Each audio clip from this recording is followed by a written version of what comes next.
You can create beautiful typography in any software. All you need is a good idea. In this video, I want to prove to you that creativity is more important than software. And I'm going to share with you more than 20 different ways that you can customize text to give you some ideas for your own typography. And for each idea, I'm going to put on screen how you can achieve this in Google Slides and in Canva as two examples of free or cheap software to show you that you don't need fancy design software in order to be creative. So the first way you can customize your text is to change the shape of the counter or I of the letter.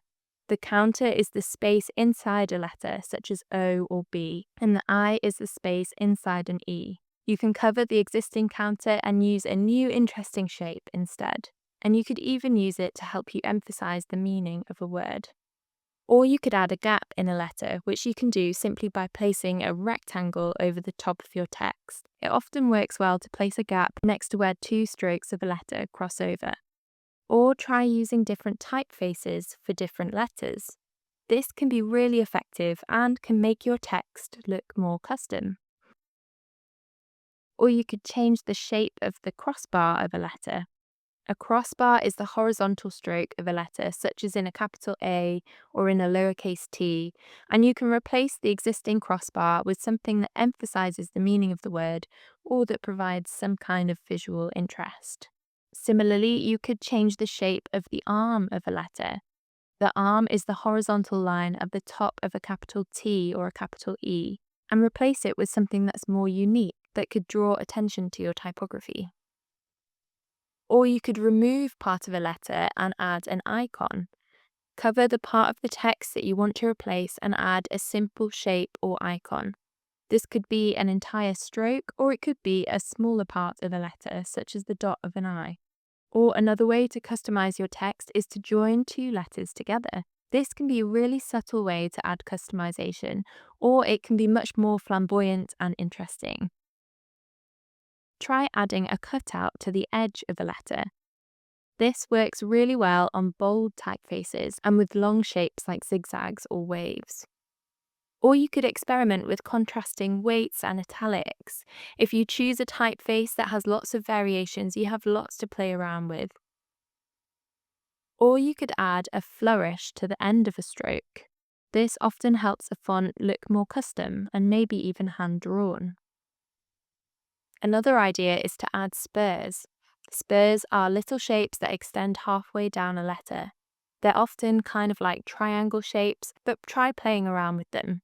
Next, you could try rotating or repositioning each letter individually. This is a technique that I use all the time, and it can create some really unusual and interesting text. Or try overlapping text. You can do this by putting letters in individual text boxes, which is a really great way to have complete control over their placement. Or you could make letters overlap with a shape or image. Why not try having some letters above and some letters below the image to add some depth? And another way that you can customize typography is to stack your text vertically so that certain letters line up. If you line up letters that have long strokes such as L or H, you can join them and add a more dynamic break between them, such as a diagonal line or a wavy line. A really simple idea is to replace one letter with an icon.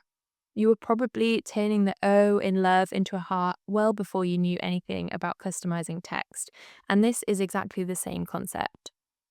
The next idea is to add interesting underline effects. There are so many unique and engaging ways to do this, but you could try using an interesting line shape, or even joining your underline with one of your letters. Or you could make the most of the space around your letters by adding shapes or lines to the gaps. This can look cool when you've got stacked typography that's center aligned, or you could add emphasis markers like droplets or lines. The next idea is to add a pattern inside a letter. This works really well with the bold typeface because it gives you more space to play around with. One effect that works really well when you have more than one word is to place a word inside a shape. If you make the shape the same color as your text, and the text inside it the same color as the background, it can look like your text is cut out from the shape. And then the final idea is to change the color of one part of a word. Perhaps change the color of a letter or part of a letter, such as the dot of the I. And to get the most unique typography, you could combine multiple different text effects. Like with anything in graphic design, we're not just trying to make things look pretty. There needs to be a purpose driving your design decisions. Learning how to create good typography is a really key design skill, so keep practicing. And watch this video next for 6 exercises that can help you improve your graphic design skills even more. As always, thank you so much for watching, and I'll see you in the next video.